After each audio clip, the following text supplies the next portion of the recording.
हमारी समाज की मूल आत्मा मजबूत रीढ़ स्त्री के बारे में विमर्श करता है। स्त्री हमारी समाज की आत्मा है, हमारी भारतीय समाज की रीढ़ है। और मुझे कहीं ना कहीं ये बात महसूस होता है कि आजकल हमारे इस आत्मा को, हमारे इस रीढ़ को कमजोर करने का प्रयास पाश्चात्य संस्कृति के द्वारा बहुत ही बारीकी से किया जाता है, जिसको हमें समझना होगा। आधुनिकीकरण के नाम पे, महिला सशक्तिकरण के नाम पे, स्वतंत्रता के नाम पे हमारे इस आत्मा के साथ बहुत बड़ा छलावा किया जा रहा है, जिसे हम महिलाओं को, जो हम अपने परिवार की मूल्य है, अपने परिवार की शक्ति है, हमें ये समझने की जरूरत है। हम ये इंतजार ना करें कि हमें कोई आकर के बताए, जगाए, हमें खुद जागृत और सावधान रहना है। आज स्वतंत्रता के नाम पर स्वच्छंदता हावी होते जा रहा है, जिसकी वजह से कहीं ना कहीं हम अपने आप को ही शक्तिहीन बना रहे हैं। हमारी भारतीय संस्कृति में तो कहा गया है कि देवी का स्वरूप होती है माताएं, शक्ति का स्वरूप होती है, दुर्गा के रूप में शक्ति है, आर्थिक रूप से सशक्त है, लक्ष्मी का रूप हमें ही कहा गया है। वित्त मंत्रालय हमारे ही पास है और ज्ञान की अधिष्ठात्री भी स्त्री शक्ति ही है, सरस्वती ही है। शक्ति, लक्ष्मी और सरस्वती, ज्ञान, अर्थ और विवेक और शक्ति का संगम है स्त्रियां। तो हमें किसी सशक्तिकरण की आवश्यकता नहीं है, बस हमें अपनी शक्तियों को जानने की आवश्यकता है और उन्हें जागृत करने की आवश्यकता है।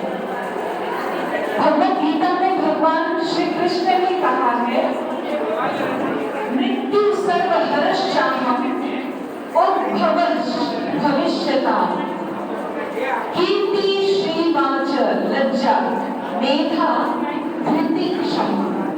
भगवान श्री कृष्ण कहते हैं कि मृत्यु और सृजन का स्रोत मैं ही हूँ और स्त्रियों में 7 शक्तियों के रूप में मैं ही विद्यमान हूँ। सबसे पहली शक्ति है कृति। हमारी जो महिलाएं हैं, हमारी महिलाओं में ही उचित कार्य और सृजन की शक्ति है।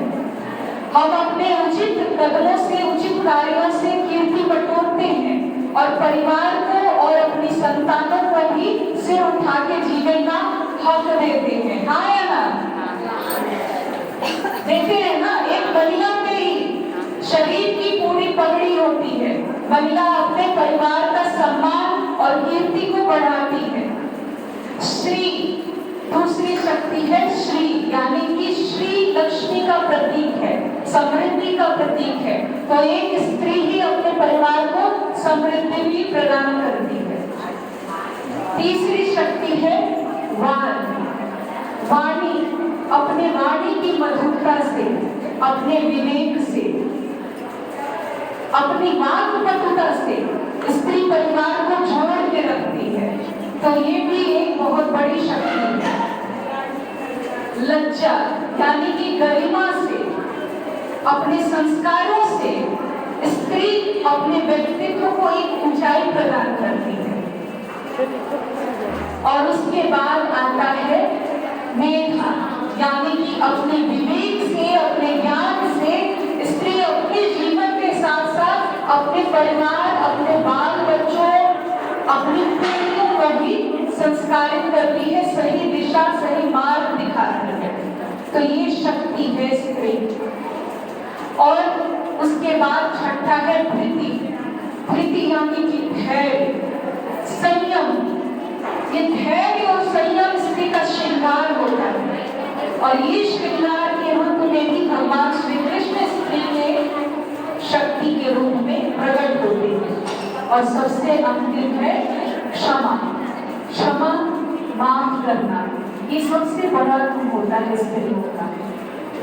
तो ये सभी गुणों से विभूषित होकर के एक स्त्री अपने परिवार को सुदृढ़ता प्रदान करने के साथ साथ पूरे समाज और राष्ट्र को एक सही दिशा में अग्रसर करती है। ये है स्त्री की शक्ति। स्त्री न सिर्फ समाज का मूल है बल्कि अपने परिवार की भी मूल है। एक माता के रूप में वात्सल्य देकर के पीढ़ियों का निर्माण करना, ये स्त्री शक्ति है। एक पत्नी के रूप में अपने सहयोग और समर्पण से पूरे परिवार को सशक्त करना, और एक बेटी के रूप में अपने संस्कारों से अपने पिता के घर को गौरवमयी गरिमामयी बनाना, प्रकाशमान बनाना, ये स्त्री करती है। तो ऐसी स्त्री शक्ति है, इसीलिए कहा गया है यत्र नार्यस्तु पूज्यन्ते रमन्ते तत्र देवता, यानी कि जहाँ स्त्रियों की पूजा होती है वहीं पे देवताओं का निवास होता है। तो हमें अपने परिवार में अपने इन 7 गुणों के बदौलत अपने सम्मान को स्थापित करना है। अपने समाज में भी अपने लिए सम्मान की भावना को जगाना है, और सम्मान की भावना तब जागेगी जब हम महिलाएं इन 7 सप्त शक्तियों को अपने अंदर जागृत करें, पोषित करें, पल्लवित करें। एक स्त्री अपनी आध्यात्मिक शक्ति से अपने परिवार में आस्था जगाती है, भक्ति का भाव जगाती है। अपने बुद्धि से, अपने विवेक से परिवार को ज्ञान के मार्ग पे लेके जाती है, अपनी शक्ति से परिवार का पोषण करती है, उसके स्वास्थ्य का ध्यान रखती है, उनको एक मजबूत आधार प्रदान करती है। अपने संगठन की शक्ति से अपने परिवार को जोड़ के रखती है। अपनी आर्थिक सूझबूझ से कम पैसों में ही अपने परिवार के सभी सदस्यों का सही तरह से पालन पोषण करती है, और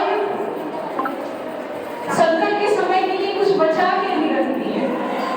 तो ये वित्त के रूप में एक बहुत बढ़िया एक मैनेजमेंट जो होता है वो माताएं और बहनें हमारी करती है, और राष्ट्र शक्ति के रूप में राष्ट्र को जोड़ने का भी काम करती है। लक्ष्मीबाई भी बन जाती है, रानी चेन्नम्मा भी बन जाती है।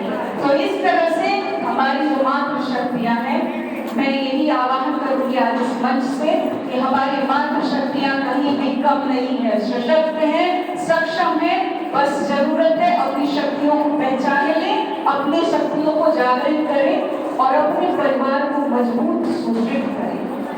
आप सभी के लिए भविष्य की मैं शुभकामनाएं देती हूँ और आशा करती हूँ कि हम सब इन जागरूक करेंगे सब शक्तियों को। बहुत बहुत धन्यवाद, बहुत बहुत आभार। के रूप में कार्यक्रम आयोजित